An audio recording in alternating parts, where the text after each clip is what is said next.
Hey, what is up guys, MKBHD here, and this is the Nexus 5. This is easily one of the most anticipated phones of this whole year, and now it's here. Now it's official, and this is the full review.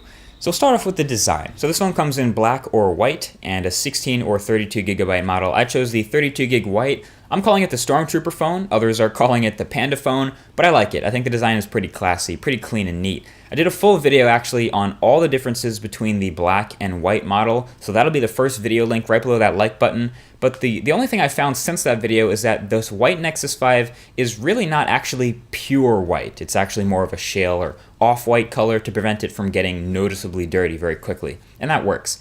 But the Nexus 5 has a very understated design, like some other Google hardware. LG manufactures this guy, but it looks almost nothing like the LG G2 that it's technically based off of. It has a soft touch finish on the back, and it's totally flat, like very little curve until you get to the outside edges, and then there's a camera bump. But one thing that really strikes you when you're holding the Nexus 5 is just how light it feels in the hand. When you first pick it up out the box, it feels unreasonably light, but it's only 130 grams, so way lighter than the Nexus 4 and the HTC One that's made of metal. It's actually the same weight as the Galaxy S4, but it still feels more solid in the hand because of that soft touch finish on the back, the rubberized back, and although this white one does have some glossy plastic on the sides. But in the words of Matthias Duarte, this is hardcore plastic. No, seriously, he actually said that. Either way, the rest of the Nexus 5 design is pretty solid. The buttons are really nice and clickier and more tactile than most other phones. That screams quality. And speaking of quality, another thing about this phone that's impressive is the display, and rightfully so. It's a 5-inch 1080p display, and it's incredibly sharp as you'd expect with 441 pixels per inch, and it's an LCD display, so it's super high brightness in daylight, viewable from a ton of angles, and overall a very accurate, pleasing display to the eye. The only possible complaint I could have about this panel are the contrast ratio. Sometimes it looks a little bit washed out, and the fact that I could see the LCD panel's backlight when holding the phone at an angle. I don't know if I just got too used to AMOLED displays that don't have this problem or never realized this, but it became a thing that I just kept noticing. But this is hands down a big, beautiful display. It's even accented a bit more by the fact that the navigation bar at the bottom and the notifications up top are transparent, so the display really just dominates a big wall on the front of the phone. Also, another minor thing I noticed, on the white model, the circular earpiece, which is already pretty unique, kind of glows a bit, and every time I pull the phone out of my pocket, especially outside, I kind of half expected that to be the notification light because it's so bright. But it's not. It's just a really bright, constantly glowing white orb in the rest of an otherwise black phone.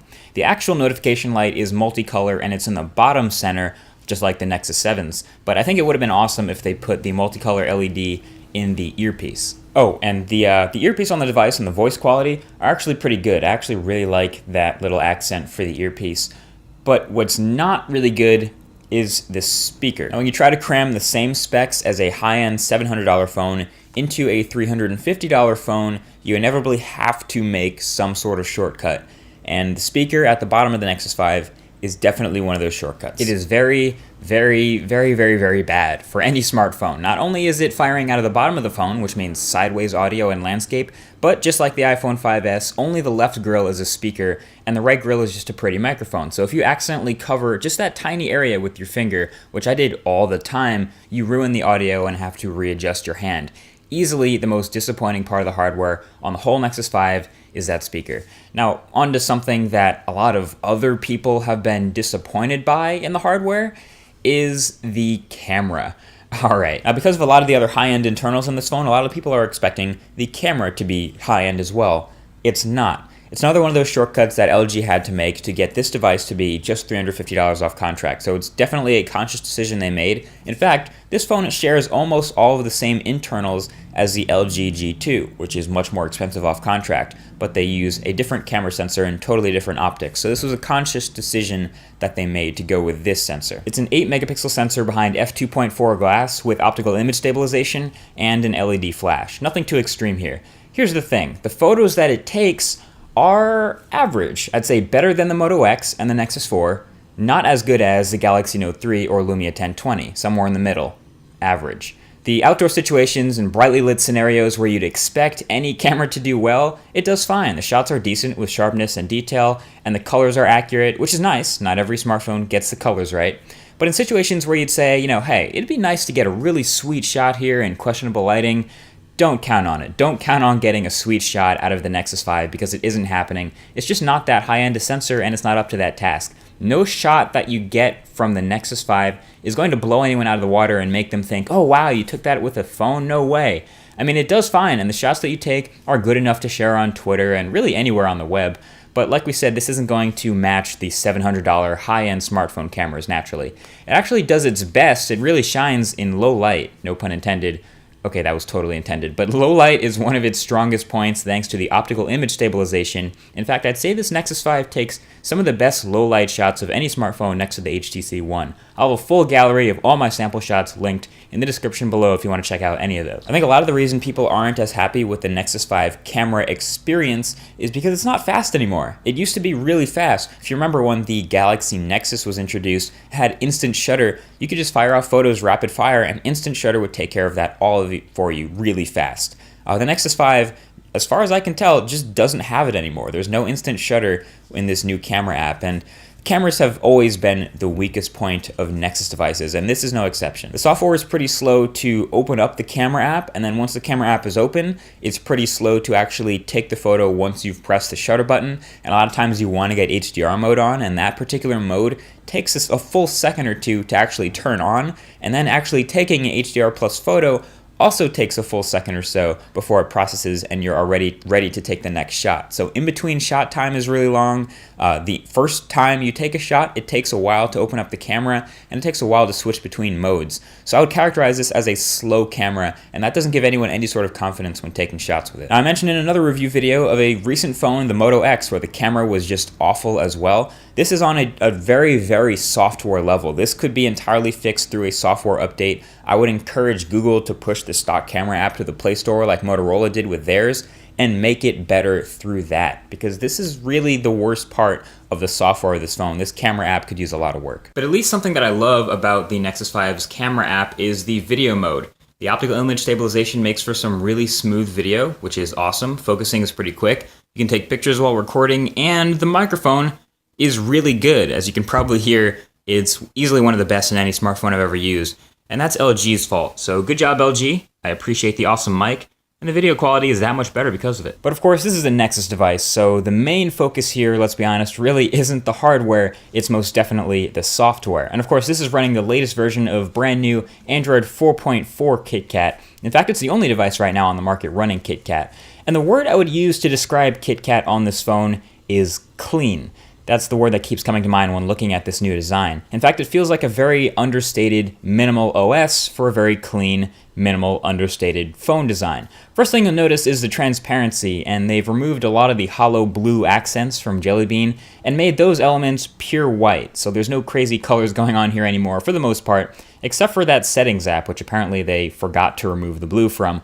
But the real point here of the new design is to let the apps take center stage, let the Play Stores take center stage, and apps are now the main focus. Even their icons are bigger, and there's a newly adjusted Roboto font, and even this further supported immersion mode, which will encourage apps to take up the full screen and hide the notification bar and the navigation bar.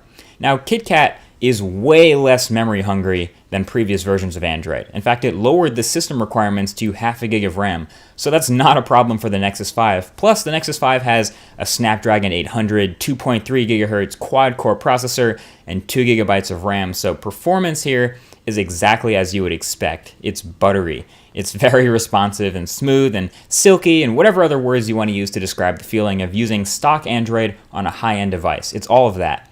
And that goes for multitasking and switching between open apps, and for launching new apps, and this goes for web browsing and scrolling around in Chrome. It's all very familiar stuff like the Google Play Edition Galaxy S4 and the Google Play Edition HTC One. It performs just like those, which is great. And since Jelly Bean supports Trim, and the newest version of Android supports Trim as well, long story short here is this phone is likely going to perform really well just like this for years to come. But even after knowing all that, you know what's weird? The battery life. I'm surprised by how inconsistent the battery life really was with this Nexus 5. Now, it has a Snapdragon 800 chip, and that's supposed to be a power sipper, and Android 4.4 is supposed to be less memory intensive, and there's supposed to be, new location settings in Android 4.4 to use even less battery, and optimization on a Nexus device should be at an all-time high.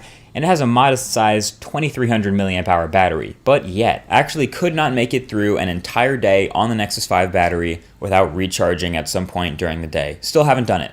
And that sucks. I mean, I get up at 7 a.m. and at some point before maybe 5 p.m., the battery will be dead and I have to get it onto a charger. Now it helps that this supports wireless charging, so I can just drop it on an orb anywhere, and it helps that it's actually a quick charger because it's only a 2300 milliamp hour battery, but still, I wish the battery was better. The phone is very slim, it's one of the thinnest out there, and it's already extremely light. I would not have a problem at all if LG had put a larger battery inside and made it a little bit thicker.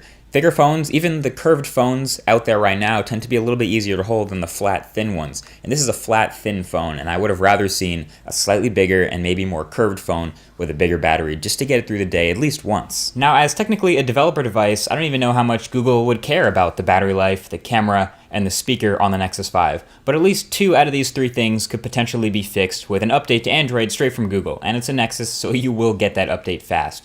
And I love KitKat already. It's the most advanced version of Android yet. It's the most beautiful version of Android yet. And that makes using the phone an absolute pleasure. And I use my phone all the time. I'm basically a power user, I could say. And if I could find a way to get more than what seems like the maximum of 3 hours of screen on time in one charge, I would be super happy with this phone. But even now, I am definitely satisfied, and I'm moderately happy using what I think is a really sharp, eye-catching device and the best version of Android out there, KitKat. It also has one of the smallest learning curves of any versions of Android. There's more visual cues starting right on the lock screen where they have an up arrow for Google Now and an actual camera icon like iOS 7 that tells you that you can swipe to get into the camera. It's an even better thought out operating system, and you can see much more attention to detail in a lot of places, even if they did forget to take out the hollow blue from the settings. There are still also all kinds of little things in Android 4.4 that you notice after a while. They're like, hey, why does it do that? You know, little quirks like in the Hangouts SMS integration, it has a separate thread for your Hangouts and your SMS from the same person. I feel like it should recognize names and combine those. There's also 2 photo apps in Android 4.4. Not really sure why, if they're planning on merging them or not. I don't know, they're just kind of there. So there's little things like that, but you'll probably end up seeing all of the biggest problems with it fixed in software updates in like 4.4.1 very soon, which you'll be seeing immediately if you have a Nexus 5. So the bottom line is this Nexus 5 is the most Google phone that's ever been made. It's some people like to call it pure Android, and as far as we can tell, it still is, but it feels like a Google experience Android, whereas you also have the Samsung experience Android and the HTC and the Sony experience Android. This feels like the Google version of Android, which a lot of people will like.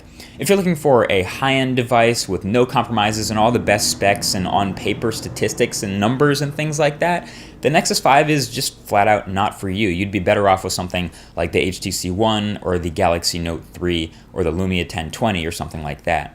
But if you're looking for the most pure Google experience and you want to be first in line for Android updates and you want to have all of the same things that the other Nexuses have plus a little bit because it's a Nexus 5, well, then this is the phone for you. Buy it. The Nexus 5, when you don't consider the price, is great. The Nexus 5, when you do consider the price, is in a league of its own because there really isn't any other $350 phone with a Snapdragon 800 and the latest version of Android. There just isn't another phone like that for $350.